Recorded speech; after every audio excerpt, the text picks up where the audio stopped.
Est-ce que tu te souviens à quel moment tu as découvert la morphopsychologie? J'ai découvert la morphopsychologie, j'avais 12 ans. Ouais. Je fais du rangement dans un grenier que j'aménageais en fait en future chambre. Du genre, elle faisait quelques mètres carrés, mais c'était hyper encombré. Et je tombe sur un magazine qui parle du tempérament des femmes en amour, comment les femmes aiment par rapport à la forme de leur visage. Mhm. Et je lis différents profils et je me reconnais non seulement dans le profil, mais aussi dans la manière dans laquelle je fonctionnais en amour. J'étais toute jeune, mais je tombais dingue amoureux de manière passionnelle, amoureuse de manière passionnelle, et je me reconnaissais complètement.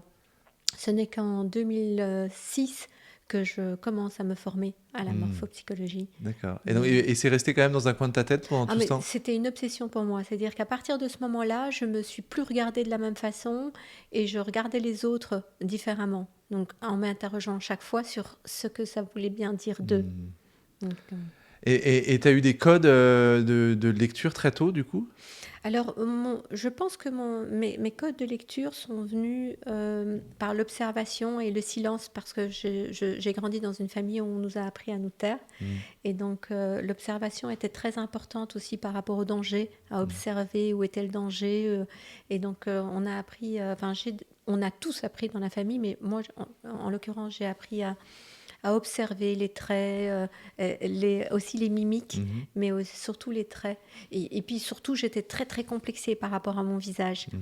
Et on était dans une famille où on se moquait beaucoup du visage de l'autre. T'as un gros nez, t'as un ceci, t'es une handicapée. Donc on avait des petites phrases comme ça très sympathiques les uns pour les autres, mais à l'école aussi. Et donc du coup, j'étais très attentif en fait aux formes du visage et au fait que certaines femmes avaient la chance d'être magnifiques et parfaites, et puis d'autres un peu moins. Et puis j'allais chercher des compréhensions sur pourquoi. Mhm. Pourquoi un grand nez, pourquoi un petit nez, pourquoi des grands yeux, pourquoi une grande bouche, pourquoi un grand front. Hein, et donc j'étais très dans l'observation déjà très très jeune. Et t'avais un surnom aussi, c'est ça? Tu peux me parler de ça? Ah oui, oui, oui, j'ai eu plusieurs surnoms. Ouais. Hein. Moi, j'étais un peu foncée par rapport aux membres, aux autres dans la famille, donc j'étais un peu la négresse Mhm. et puis le gros pif. Et donc la négresse, parce que gros pif, bon, c'est un peu pas très sympa, mais je vais dire que ça m'a appris à observer les gens avec bienveillance, et c'est quelque chose que j'ai jamais apprécié, c'est que on se moque du Mhm. physique des autres. Pour Mhm. moi, c'était quelque chose qui me touchait Mhm. énormément. C'est le fait qu'on arrive avec un profil, avec une couleur, avec une forme, et que de s'en moquer, c'est pas cool, surtout quand Mhm. on est jeune, parce Mhm. qu'on ancre des informations par rapport à notre physique. Et pour la petite histoire, très complexée, à l'âge de 18 ans, je vais voir un chirurgien esthétique pour mon nez, parce que Mhm. je le trouvais bien sûr trop grand. Et c'était un vieux monsieur très sage qui s'est levé, qui a tapé du poing sur la table. Mais je ne veux plus jamais vous voir ici, votre nez est magnifique, vous êtes belle, je ne veux plus jamais vous voir ici, et c'est par malheur, je vous trouve chez mes collègues, ça va mal se passer. Et ça m'a vraiment sauvée d'une chirurgie esthétique, parce que j'étais tellement mal que je l'aurais fait. Et j'ai appris aussi avec le temps ce que mon nez voulait dire, hein, Mhm. ce qu'il disait de moi, et je suis très contente de ne pas avoir fait tout. Ouais. Oui, c'est ça, parce que quel impact ça a, du coup, la chirurgie esthétique sur Alors, ça motive, hein, c'est comme si quand on est dilaté, à la morphopsychologie, c'est qu'on sait que quand on est tout en rondeur, on a une manière de fonctionner avec un besoin d'interaction avec les autres, et quand on est très très très sec et très étroit, on a plutôt des protections et besoin de se protéger du monde extérieur. Mais si on est très gros et qu'on perd 20-30 kilos, on va changer notre tempérament par rapport à ça Mhm. aussi. Et c'est la même chose avec le nez. Le nez dit de nous qu'on a une facilité à aller vers les autres, à rentrer en lien. On a besoin d'interaction et on a besoin d'aller vers les autres pour ce qu'on va pouvoir apporter à l'autre. Quand on a un tout petit nez, on peut avoir tendance à avoir un manque de confiance en soi, à ne pas oser aller vers les autres, à attendre que les autres viennent vers nous, et surtout le besoin qu'on s'occupe de nous. Mhm. Donc j'aurais certainement pas fait le parcours professionnel que j'ai fait et osé pousser des portes, mettre mon pied dans la porte, si j'avais eu un tout petit nez avec une peur d'aller vers les autres, quoi. Et donc très tôt, ça t'a rassuré en fait de comprendre, c'est ça pourquoi quelque chose que les autres te font percevoir comme étant un défaut ou quelque chose de pas bien, toi ça te permet de donner du sens? Oui, d'abord ça m'a rassurée, mais surtout, j'ai bien avant de comprendre vraiment les détails de ce que ça apportait réellement, je me souviens que vers l'âge de 12-13 ans, j'observais mes petits copains et copines de classe et je me suis tout de suite dit que la vie, elle était bien faite. C'était un peu comme une balance. Les choses qu'on peut avoir, elles vont peut-être être très lourdes de sens, et puis il y a d'autres choses qui viennent compenser un petit peu. Donc, pour être un petit peu plus clair, lorsque je voyais une très très très belle femme, je me disais, elle est magnifique, et à la fois, il y a des petites choses qui peuvent lui manquer. Et inversement, une personne qui était un petit peu moins jolie, qui était un petit peu moins gracieuse, allait avoir d'autres capacités incroyables. Et c'est comment on va arriver justement à voir le meilleur dans chacun et utiliser finalement aussi, on va dire, le petit espace qui est vide pour pouvoir mettre dedans autre chose, quoi. Et donc, l'idée, c'est que la vie, elle est super bien faite et tout est toujours juste. Et ça, c'est important. Et tu avais aussi un surnom de scanner, non, c'est ça? Oui, c'est ça, oui, Tu tout à fait. On m'appelait le scanner. Alors, il faut savoir que j'ai eu, pendant 30 ans, j'étais dans l'entrepreneuriat. Et en fait, quand je voyais une personne arriver, lorsqu'elle arrivait, j'arrivais déjà à décoder le métier dans lequel elle était, ce qu'elle faisait, ses besoins, ses envies, ses valeurs. Déjà, même avant de faire les formations que j'ai faites en morphopsychologie. Ça m'est arrivé de rentrer en contact avec une personne et sa femme et dire à sa femme, votre mari est médecin. Et alors elle me regarde bizarrement en me disant, vous connaissez mon mari? Et je lui dis non, mais est-ce qu'il est médecin? Elle me dit oui, en effet, il est médecin. Et en fait, dans la posture qu'il avait, la manière dans laquelle il parlait, la manière dans laquelle il se tenait, j'arrivais à déterminer son métier. Il était en effet pédiatre et il était là avec ses enfants. La manière dans laquelle il interagissait avec la société me faisait dire qu'il était médecin, mais ça m'arrive tout le temps. Ça m'arrive tout le temps lorsque j'ai quelqu'un en rendez-vous. Et d'ailleurs, je fais un petit truc très sympa. C'est que les gens que je ne connais pas, avant qu'elles arrivent chez moi, je ne demande jamais le nom de famille. Je prends toujours juste le prénom. Et avant de commencer ma séance, je vais d'abord la décoder. Avant de faire mon coaching, je vais d'abord la décoder. De façon à ce qu'elle ne me donne pas d'infos avant et qu'elle puisse vraiment être touchée et impactée par ce qu'on peut voir d'elle.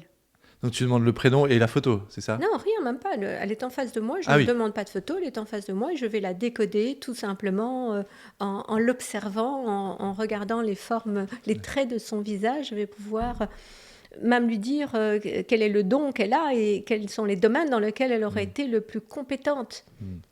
Génial, ça on va reparler tout à l'heure. Ça marche. Du coup, à quel moment tu as choisi de te former, d'aller plus loin justement dans cette approche? Alors, moi, je suis une autodidacte. Ça veut dire que j'ai arrêté très tôt mes études. Je suis partie à 18 ans de chez mes parents. Je vais plutôt dire que je me suis enfuie de chez mes parents à 18 ans avec une petite valise à moitié vide. Et donc, j'ai toujours eu, malgré le parcours professionnel que j'ai eu dans l'entrepreneuriat, j'ai toujours eu ce syndrome de l'imposteur et l'impression de ne pas savoir, de ne pas connaître, de ne pas être assez. Et donc, je me suis toujours formée. J'ai toujours été passionnée par le développement personnel. J'ai fait 3 fois les formations en PNL, j'ai fait les neurosciences appliquées. Et la morphopsychologie, je l'ai fait 2 fois.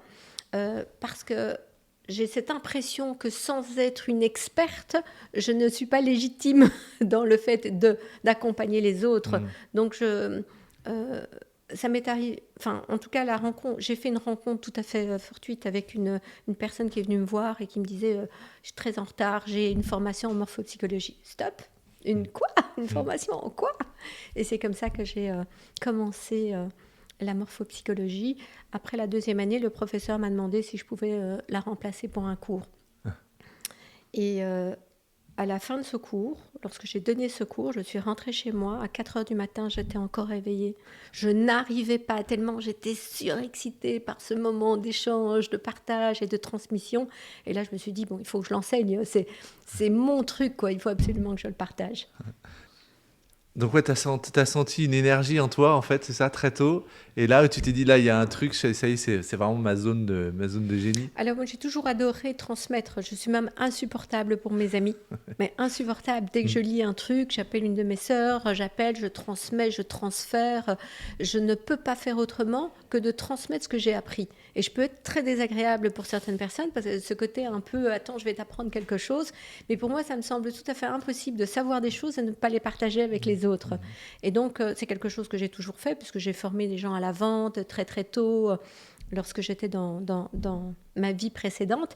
Et on va dire que là, ça a peut-être rajouté quelque chose de plus fort, de plus profond, qui a plus de sens en fait. Apprendre à vendre, c'est très sympa, et puis voir la personne évoluer dans la vente, on en est très fiers. Mais ici, c'était quelque chose de beaucoup plus profond et de beaucoup plus fort, parce que je me disais, si j'arrive à transmettre ce que moi je vois et apprendre aux autres à mieux découvrir et à connaître les autres, on va éviter que les gens se battent, que les gens se disputent, que les gens ne se comprennent pas. Donc pour moi, ça a donné un sens incroyable à ce que je faisais. Et le côté, ce qui t'a le plus surpris, c'est sur le décodage de toi-même ou des autres d'abord? Où est-ce que ça a eu le plus d'impact chez Alors toi? c'est assez amusant, parce qu'en morphopsychologie, on dit qu'on a tendance à voir chez l'autre d'abord ce qu'on a chez soi. C'est-à-dire que je vais voir les choses magnifiques chez les autres en disant, je trouve que tu as des yeux incroyables, ta capacité à voir dans le détail. Et donc je vais remarquer en premier, parce que l'humain est fait comme ça, on a besoin de s'identifier, et ça nous rassure de ressembler finalement à d'autres pour ne pas être dégagé du groupe. Et donc inconsciemment, j'ai appris à décoder les autres, et j'ai appris à me connaître, et je me vois encore changer puisque je me transforme, parce que là j'avance, et que je vois mon évolution aussi par rapport à ce que je vis. J'ai pris du poids, j'ai plus du tout la même relation avec les gens depuis que j'ai pris du poids. Je deviens un aimant. En fait, moi, toute ma vie, je voulais être mince pour plaire. Et en fait, plus je grossis, plus je plais. J'ai dit, mais qu'est-ce qui se passe? Mais en fait, dès qu'on est en rondeur, on rassure les autres. Donc les autres ont envie de venir vers nous. Donc j'ai appris à découvrir les autres à travers qui j'étais aussi. Mais après, bien sûr, les autres ont on va dire des spécificités que je n'ai pas, des qualités que je n'ai pas non plus, quoi. Et donc tu t'es mis à l'enseigner jusqu'à aller à créer une académie, c'est ça? Oui, j'ai créé l'Académie de morphopsychologie de Belgique, où j'enseigne une fois par an. Et là, maintenant, je commence les formations en ligne pour pouvoir justement partager avec le plus grand nombre. Et donc, l'idée, c'est vraiment de pouvoir... de faire découvrir cette méthode de décodage qui est tellement plus puissante que tout ce qu'on peut imaginer en décodage de personnalité, puisque on n'a pas besoin de faire des tests, on n'a pas besoin de poser des questions, on n'a pas besoin d'interroger la personne, on doit juste l'observer. Et donc, et justement, donc, la création de cette académie, et ça s'est situé à quel moment tu l'as mis en place? Alors, c'était assez amusant, c'est qu'au départ, j'ai commencé en faisant une petite conférence où j'ai invité des personnes à venir découvrir ce que j'avais appris, d'une certaine manière. Et très très vite, j'ai vu l'engouement. Lorsque j'annonçais une conférence, on était en 2 jours, tout était complet. Les gens venaient sonner à la porte et on ne pouvait pas les recevoir. Donc je me suis rendu compte surtout qu'il y avait une vraie demande derrière, que les gens étaient intéressés par l'humain, que les gens étaient intéressés par la découverte de l'autre. Et c'est comme ça que je me suis dit qu'il fallait absolument que je crée cette académie et que je l'enseigne. Et est-ce que tu te souviens de la première personne que tu as formée en psycho?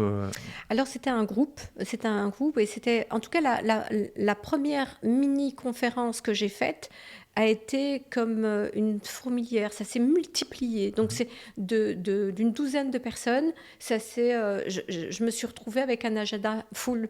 Avec des gens qui m'appellent et puis des gens qui venaient me proposer de travailler avec moi pour d'autres choses, comme si finalement moi j'avais eu plein de petits soldats qui s'étaient mis en route et qui se sont mis à ma disposition pour partager.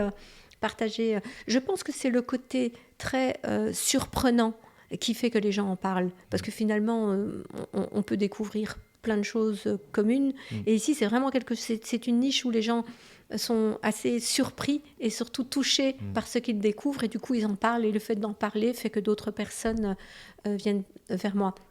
Et donc, le premier groupe que j'ai accompagné, je m'en souviens bien sûr super bien parce que c'était pour moi une grande aventure.